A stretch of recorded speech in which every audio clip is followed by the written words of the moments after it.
రైతులకు ధన్యవాదములు. ప్రస్తుతం ఉద్యాన శాఖ వాళ్ళు ప్యాక్ హౌస్లు కావాలనుకున్న వాళ్ళకు శాంక్షన్ చేస్తున్నారు.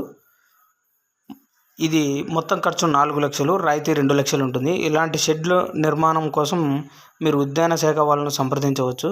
ఇవి ముఖ్యంగా మామిడి, బొప్పాయి, చీని ఏవైనా హార్టికల్చర్ మొక్కలు పెంచే రైతులకు ఈ షెడ్లు శాంక్షన్ చేస్తారు.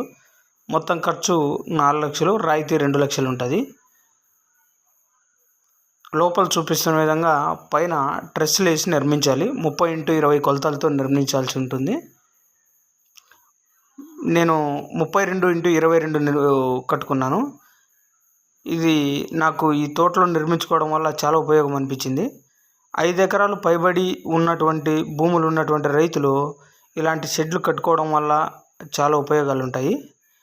నేను ఇదే షెడ్ దగ్గరే ఈ నాటి కోళ్ళు పెంచుకుంటున్నాను.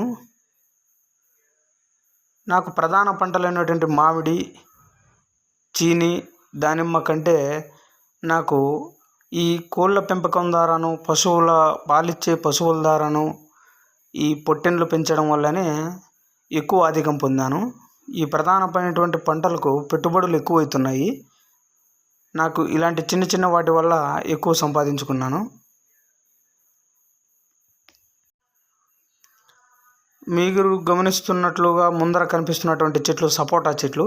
ఇవి 12 చెట్లు ఉన్నాయి. 12 చెట్లకు ప్రతి సంవత్సరం ఏటా 12,000 రూపాయలు గడిస్తున్నాను.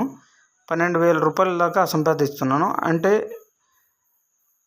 హార్టికల్చర్ పళ్ళ మొక్కల ద్వారా చాలా వరకు మనకు ఈ సపోటా కొద్ది వరకు ఎక్కువ తోట ఉంటే కనుక మరి కష్టం, కానీ సపోటా 12 చెట్లు లోకల్లోనే రైతులకే అమ్మేస్తున్నాను.